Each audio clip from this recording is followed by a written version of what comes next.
Buen día, mi nombre es Jessica Paola Plasencia Roldán, estudiante de medicina de séptimo semestre, y el día de hoy les voy a hablar sobre el abordaje del paciente con dolor torácico.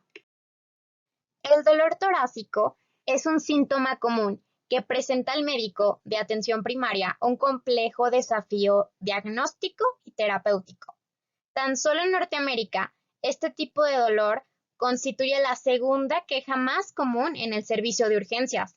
Cuando los pacientes acuden al hospital por presencia de un dolor en el pecho, el departamento de urgencias médico debe decidir si los síntomas son debidos a la isquemia del miocardio o alguna otra causa. Y la principal preocupación entonces es que el paciente pueda estar cursando con un síndrome coronario agudo. Por tal motivo, se ha hecho necesaria la creación de mecanismos que permitan llegar a un diagnóstico adecuado. Los pacientes presentan un espectro de signos y síntomas que reflejan las muchas etiologías potenciales del dolor torácico. Es muy importante también que no exclusivamente las enfermedades del corazón me pueden originar un dolor en el pecho, sino también puede haber causas por los pulmones, por el esófago, el estómago, el mediastino, pleura, vísceras abdominales, que me pueden originar molestias en el pecho. Por lo tanto, es súper importante un adecuado diagnóstico debido a que las causas de dolor en el pecho, si son mal diagnosticadas en atención primaria, pueden provocar un aumento de la mortalidad. Epidemiología. El dolor de pecho representa aproximadamente 7.6 millones de visitas anuales a los departamentos de urgencias, lo que hace que sea la segunda queja más común. La prevalencia de dolor o malestar torácico varía mucho de acuerdo con las regiones en las que se presente y en las que se le estudie, al igual que sus causas de acuerdo con los escenarios en donde esté ocurriendo, incluso casi 40% son de tipo cardiogénico en el servicio de urgencias, lo que representa una alta morbilidad y mortalidad. Recordar que la enfermedad vascular coronaria sigue siendo la principal causa de muerte en adultos en países desarrollados y la tasa de mortalidad por caso es de aproximadamente del 10%. Más del 60% de los pacientes que presentan esta manifestación clínica se hospitalizan para someterse a pruebas complementarias y el resto se sujeta a pruebas adicionales en los servicios de urgencias. Aproximadamente menos del 15% de los pacientes valorados se diagnostica al final con un síndrome coronario agudo, con tasas del 10 al 20% en casi todas las series de poblaciones no seleccionadas y una tasa de menos del 5% en algunos estudios. En el resto de los diagnósticos más frecuentes que se dan son por causas gastrointestinales y menos del 10% son otras enfermedades cardiopulmonares que pueden poner en riesgo la vida. En una gran proporción de personas con dolor torácico, agudo o transitorio, se descartan los diagnósticos de algo coronario o otra causa cardiopulmonar, pero no se establece una causa específica. Por lo tanto, los recursos y el tiempo dedicados a la valoración de un dolor torácico que no tenga algo grave o un síntoma muy grave, es muy importante no dejarlo desapercibido, porque hay un aproximado de 2 a 6% de pacientes que presentan un dolor torácico que no tiene una causa isquémica y en el servicio de urgencias se da de alta y después se considera que tuvieron un infarto de miocardio pasado por alto. Entonces, las personas con un mal diagnóstico omitido de un infarto de miocardio tiene el doble de riesgo de muerte a 30 días que una persona que se hospitalizó. Etiología. Las causas de dolor en el pecho que representan una amenaza inmediata para la vida se enumeran y se describen brevemente a continuación. Primero está el síndrome coronario agudo, la disección aórtica aguda, la embolia pulmonar, la tensión neumotorácica, el taponamiento pericárdico y la mediastinitis, que es la ruptura esofágica. Las causas de dolor en el pecho que no representan una amenaza inmediata para la vida pueden clasificarse en cardíacas, pulmonares y gastrointestinales. Las cardíacas puede ser una insuficiencia cardíaca aguda, una cardiopatía valvular, prolapso de la válvula mitral, estenosis aórtica, pericarditis, miocarditis o endocarditis. En cuanto a pulmonares, puede ser una infección respiratoria como una neumonía, traqueitis o bronquitis y una neoplasia maligna pulmonar. Gastrointestinales pueden ser debidas a un reflujo gastroesofágico, un espasmo esofágico o una inflamación, incluso una hernia hiatal deslizante. El cuadro clínico. La valoración del dolor torácico no traumático depende en gran medida de la anamnesis y la exploración física para dirigir las pruebas diagnósticas subsiguientes. En la valoración clínica deben tenerse en cuenta las características de ubicación del dolor, incluida la irradiación, y patrón que lo alivia o lo desencadene. La presencia de síntomas asociados puede ayudar a establecer el diagnóstico. Tengo que ver cuándo inició el dolor, qué características tiene este dolor. Por sí solas nunca van a ser suficientes para establecer el diagnóstico. Sin embargo, las características son cruciales para formular una impresión clínica inicial y para valorar la probabilidad de una enfermedad cardiopulmonar grave. La sensación de opresión es consistente con la presentación típica de un dolor de isquemia miocárdica, pero el médico debe recordar que algunas personas con síntomas torácicos isquémicos niegan cualquier dolor y más bien refieren disnea o una sensación vaga de ansiedad. A menudo es útil preguntar si la molestia es similar a síntomas de isquemias definidos con anterioridad. Es poco común que la angina sea como un dolor penetrante o pleurítico. Sin embargo, los pacientes en ocasiones usan la palabra punzadas, refiriéndose más que nada a la intensidad, más que al tipo de dolor. El dolor pleurítico sugiere una enfermedad que afecta a la pleura, incluida la pericarditis, la embolia pulmonar y las enfermedades del parénquima pulmonar. La ubicación del dolor es súper importante. A nivel subesternal, con irradiación al cuello, mandíbula, hombros o brazos, es típica del dolor de la isquemia miocárdica. La irradiación a ambos brazos guarda una relación muy alta con el infarto del miocardio como causa. Algunos pacientes se presentan con dolor en sitios de dolor irradiado como únicos síntomas de isquemia. Sin embargo, el dolor que está súper localizado, aquel que puede delimitarse incluso con la punta del dedo, es muy poco probable que se esté relacionando con una angina. La ubicación retroesternal debe sugerir un dolor de origen esofágico. Otras enfermedades gastrointestinales suelen manifestarse con dolor que es más intenso en el abdomen o el epigastrio. El patrón del dolor. El dolor de isquemia miocárdica por lo general progresa a lo largo de minutos y se exacerba con la actividad y mejora con el reposo. Por el contrario, el dolor que alcanza su máxima intensidad de inmediato sugiere más una disección aórtica, una embolia pulmonar o incluso un neumotórax espontáneo. El dolor que es transitorio, con una duración de unos segundos, rara vez es de origen isquémico. De la misma forma, cuando el dolor es constante en intensidad, por ejemplo un periodo de horas o días, tiene poca probabilidad de originarse por una isquemia miocárdica. Si se presenta en ausencia de otras manifestaciones clínicas, la isquemia miocárdica y el reflujo ácido pueden más o menos tener un inicio en la mañana.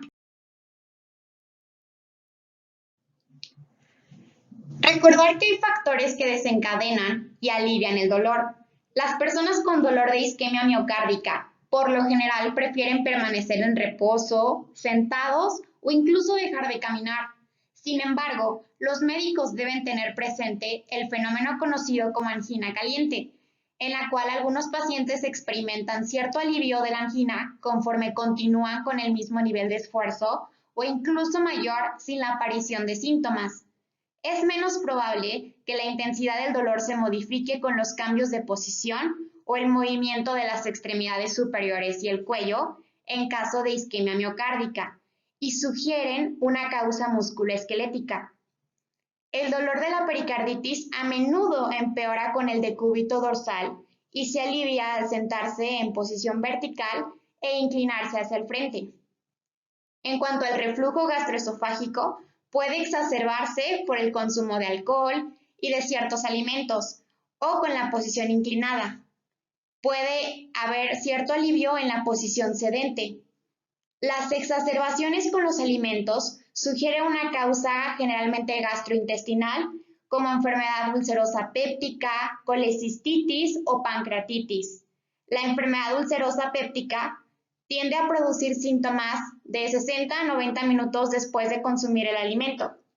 A diferencia de su efecto, en algunos pacientes con angina, es poco probable que el esfuerzo físico modifique los síntomas de las causas gastrointestinales del dolor torácico. También existen síntomas asociados. Por ejemplo, los síntomas que acompañan a la isquemia miocárdica pueden incluir diaforesis, disnea, náusea, fatiga, debilidad y eructos. La disnea puede presentarse con múltiples enfermedades y puede considerarse en el diagnóstico diferencial de dolor torácico y, por tanto, no permite la discriminación, pero la presencia de disnea es súper importante porque sugiere una causa cardiopulmonar. La insuficiencia respiratoria significativa de inicio súbito debe sugerir embolia pulmonar y neumotórax espontáneo. La presentación con síncope o presíncope debe sugerir embolia pulmonar de importancia hemodinámica o disección aórtica, así como arritmias isquémicas.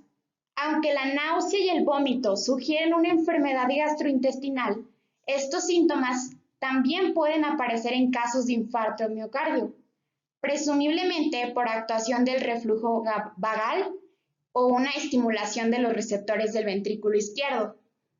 También es muy importante preguntar sobre antecedentes personales patológicos porque ayudan a valorar a pacientes con factores de riesgo para una aterosclerosis coronaria o una tromboembolia venosa, así como enfermedades que predisponen al paciente a ciertos trastornos específicos. Examen físico. Además de proporcionar una valoración inicial de la estabilidad clínica del paciente, una exploración física del dolor torácico puede ofrecer evidencia directa de causas específicas del dolor y llegar a identificar posibles factores precipitantes de causas cardiopulmonares agudas. Ejemplo, una hipertensión descontrolada. Una enfermedad asociada relevante, por ejemplo, una neumopatía obstructiva y complicaciones del síndrome de presentación. Ejemplo, una insuficiencia cardíaca. Sin embargo, como los datos de la exploración física pueden ser normales en ciertos pacientes con cardiopatía isquémica inestable, una exploración física jamás, aunque esté normal, no es definitoria. Primero, lo que se va a hacer es evaluar el estado general del paciente. El aspecto me ayuda a establecer la impresión inicial de la gravedad de la enfermedad. Las personas con un infarto de miocardio y otras enfermedades cardiopulmonares a menudo aparecen ansiosas, incómodas, pálidas, cianóticas o diaforéticas. Los pacientes que masajean o presionan el pecho describen el dolor como un puño en contra del esternón. En ocasiones, el aspecto corporal es útil. Por ejemplo, un paciente con síndrome de Marfan o el hombre prototipo joven, alto y delgado con neumotórax espontáneo. Otro aspecto importantísimo son los signos vitales. La taquicardia y la hipotensión significativa indican una consecuencia hemodinámica muy importante de la causa subyacente del dolor torácico y deben favorecer una rápida anamnesis en busca de las enfermedades más graves, como un infarto de miocardio con choque cardiogénico, una embolia pulmonar, pericarditis con taponamiento o neumotórax a tensión. Las urgencias aórticas agudas, por lo general, se pueden manifestar con hipertensión grave, pero pueden asociarse a este trastorno cuando ya existe un compromiso coronario o incluso una disección hacia el pericardio. La taquicardia sinusal es una manifestación importante de embolia pulmonar submasiva. La taquipnea y la hipoxemia apuntan a una causa pulmonar. Después, los campos pulmonares. La exploración de los pulmones puede localizar una causa pulmonar primaria del dolor, como en el caso de alguna neumonía, asma o neumotórax. la disfunción del ventrículo izquierdo por isquemia o un infarto, así como alguna complicación valvular aguda del infarto del miocardio o la disección aórtica. Ahora, en cuanto al área cardíaca, el pulso venoso yugular a menudo es normal en pacientes con isquemia miocárdica aguda, pero puede revelar patrones característicos con taponamiento pericárdico o disfunción aguda del ventrículo derecho. La auscultación cardíaca puede revelar un tercero o más a menudo un cuarto ruido cardíaco, y esto refleja una disfunción miocárdica sistólica o diastólica. Los soplos de insuficiencia mitral o un soplo áspero por comunicación interventricular puede indicar complicaciones mecánicas de un infarto de miocardio con elevación del ST. También algo muy importante es evaluar el abdomen. La exploración física de ahí nos va a ayudar a identificar causas gastrointestinales del síndrome de presentación.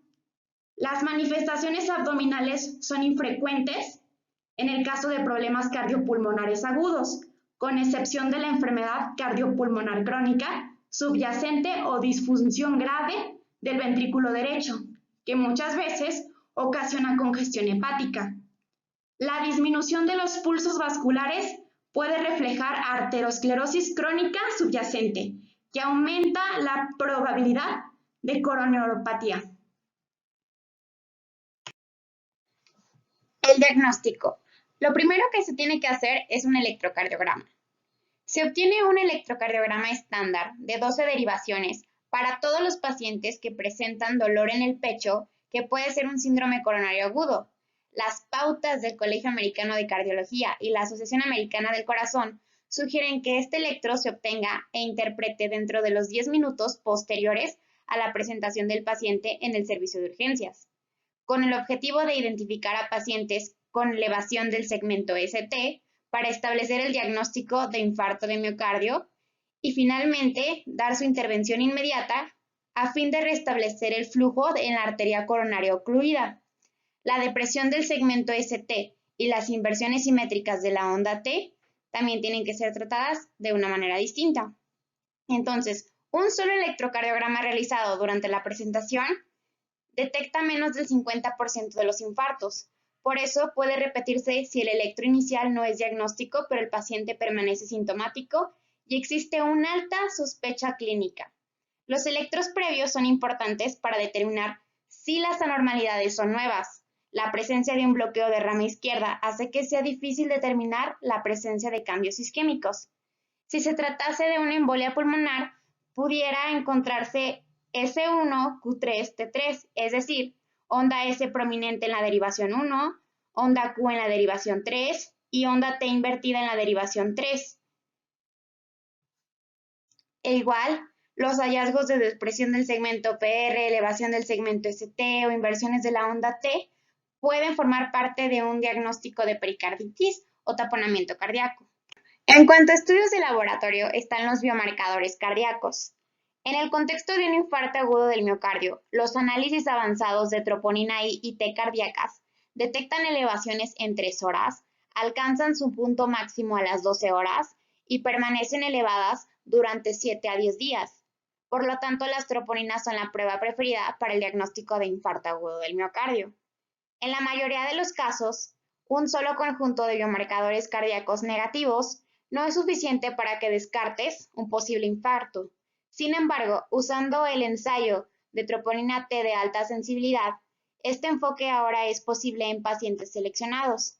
Si los pacientes tienen síntomas durante más de 2 horas y el valor inicial de troponina T está por debajo del nivel de detección, que es menos de 6 nanogramos por litro, estos pacientes pueden descartar con seguridad un infarto agudo del miocardio. También por otra parte está el péptido natriurético de tipo B, que los niveles de este superiores a 100 son muy sensibles a la insuficiencia cardíaca aguda. En cuanto a otros estudios de imagen, tenemos a la radiografía de tórax, la tomografía y la ecografía. En cuanto a la radiografía de tórax, puede ayudarnos a identificar trastornos pulmonares como neumonía y neumotórax, y los otros pueden ser de utilidad diagnóstica en otras patologías. Intervención inicial. Primero que nada, se debe evaluar y estabilizar las vías aéreas, la respiración y la circulación.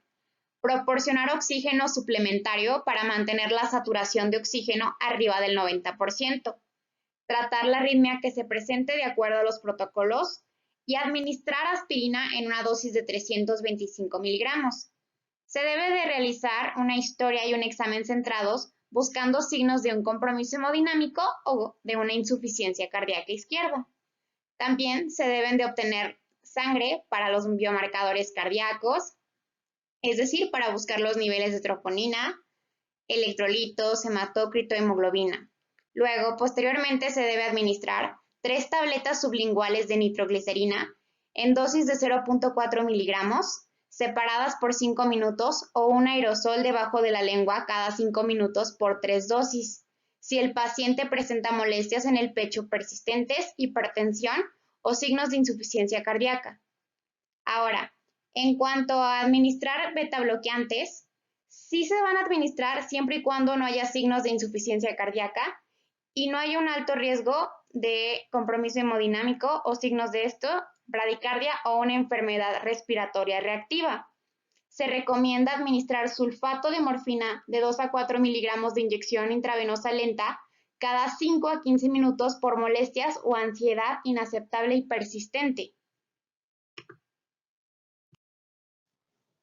A continuación, se va a presentar un ejemplo en cuanto al abordaje diagnóstico de un infarto de miocardio con elevación del ST.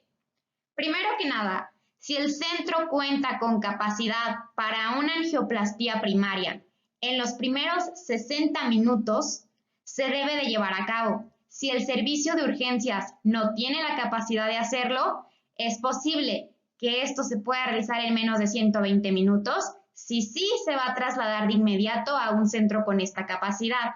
Si no, dentro de los primeros 30 minutos como máximo, se debe de llevar a cabo la fibrinólisis inmediata y posteriormente trasladarse a un centro para una angioplastía primaria.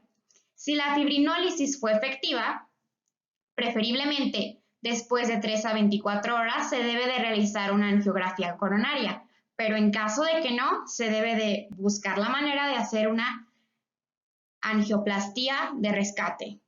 Ahora, recordar que la angioplastía de rescate primaria especialmente es para pacientes con shock cardiogénico, insuficiencia cardíaca o presentación tardía o contraindicaciones para fibrinólisis. La terapia antiplaquetaria oral, además de aspirina, a todos los pacientes se les debe de dar bajo estas condiciones. Los pacientes tratados con terapia fibrinolítica se les debe administrar una dosis de carga de clopidogrel de 300 miligramos si tiene 75 años o menos. Si tiene más, se le debe de administrar una dosis de carga de 75 miligramos. Los pacientes tratados sin terapia de reperfusión se le debe de administrar una dosis de carga de ticagrelor de 180 miligramos. Y los pacientes tratados con una angioplastía primaria, administrarles una dosis de carga de ticagrelor de 180 miligramos o una dosis de carga de prasugrel de 60 miligramos. Bueno, en cuanto a dar terapia anticoagulante a todos los pacientes, para los pacientes tratados con una angioplastía primaria, preferimos una heparina no fraccionada y a la bivalirudina. Ahora, en cuanto a la heparina no fraccionada, un bolo intravenoso inicial de 50 a 70 unidades por kilogramo hasta un máximo de 5.000 unidades. La dosificación de bivalirudina, el bolo inicial es de 0.75 miligramos por kilogramo intravenoso, seguido de una infusión intravenosa de 1.75 miligramos por kilogramo por hora. Y para los pacientes tratados con fibrinólisis, preferimos enoxaparina para pacientes que no tienen un alto riesgo de sangrado o fondaparinux para aquellos con alto riesgo de sangrado. También se muestra en esta figura esquemática sobre lo que se realiza en el servicio de urgencias y cómo se evalúa. El paciente que llega con un dolor torácico de origen no traumático, se le realiza la anamnesis, la exploración, el electrocardiograma en los primeros 10 minutos. Si es patológico, se considera, si tiene elevación del ST, un ingreso a unidades de cuidados intensivos. Y si el electrocardiograma es normal, puede ver si la clínica es un dolor típico o atípico, repetir el electrocardiograma, las enzimas cardíacas. Si es positiva, se ingresa. Si es negativa, se repite el electro, las enzimas cardíacas. Si salen positivas, se ingresa, y si es negativo, se realiza la prueba de esfuerzo. Si esta prueba sale negativa, se da de alta, y si sale positiva, se ingresa. Bueno, en la siguiente diapositiva se encuentra un resumen sobre el abordaje general del paciente con dolor torácico. Lo primero que se debe de hacer son evaluar signos vitales, la monitorización cardíaca, realizar un acceso intravenoso, recordar siempre mantener la saturación arriba del 90%. Después se debe realizar un examen y una historia adecuada. Ahora, hay dos escenarios. Si el paciente está inestable y con dolor torácico, se debe de estabilizar la vía aérea, la respiración y la circulación. Tratar la arritmia de acuerdo a los protocolos. Ver si se trata de una amenaza contra su vida o que tenga diagnósticos de un posible infarto agudo del miocardio, neumotórax a tensión, embolia pulmonar, taponamiento pericárdico. En caso de que esta paciente o que el paciente esté estable, se debe tomar el electro y la radiografía y le voy a administrar su aspirina con la dosis previamente mencionada. Si el electro sale anormal y hay elevación del segmento ST, se realiza una revascularización, ya sea por angioplastia primaria o fibrinólisis, y si no, se da terapia anticoagulante. Si no existe alteración en el electrocardiograma, se hizo su estudio de imagen.